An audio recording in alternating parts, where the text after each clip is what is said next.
est sûrement un des sujets les plus passionnants et les plus intrigants que notre société ait à traiter, qui est donc les rapports et les liens entre l'intestin, le cerveau, le psychisme.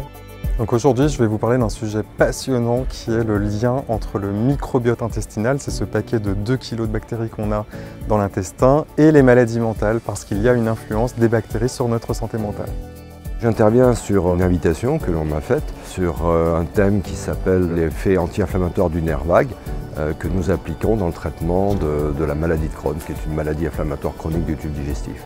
J'essaye de raconter l'émergence du concept de système nerveux végétatif et en particulier d'émotions, en montrant d'un côté le travail des physiologistes qui étaient déjà très avancés au XVIIIe et au début du XIXe siècle et complètement ignorés par les aliénistes comme Esquirol et ses élèves.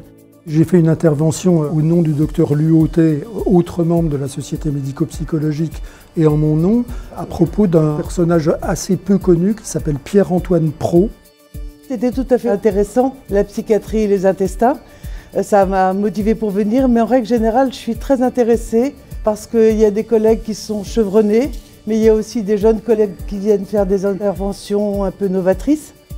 Je pense que la session d'aujourd'hui était tout à fait illustrative de l'esprit de la Société médico-psychologique, qui est la plus ancienne peut-être société de psychiatrie dans le monde et qui néanmoins, tout en gardant l'aspect historique, cherche toujours à voir quelles sont les dernières nouveautés.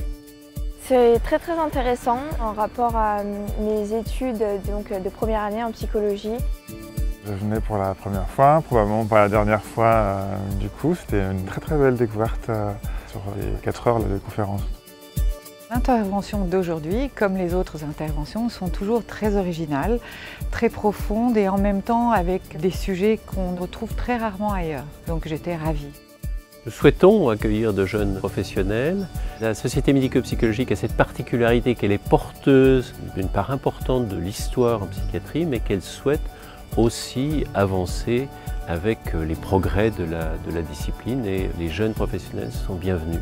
Au moment où le monde virtuel devient de plus en plus important, je crois que les échanges directs, réguliers, avec des professionnels de différentes natures et l'idée de faire venir de jeunes professionnels qu'ils puissent en fait confronter, Montaigne disait « limer sa cervelle à celle d'autrui », eh bien c'est ça, c'est-à-dire avoir des échanges, des réflexions, et je crois que c'est notre objectif pour 2019.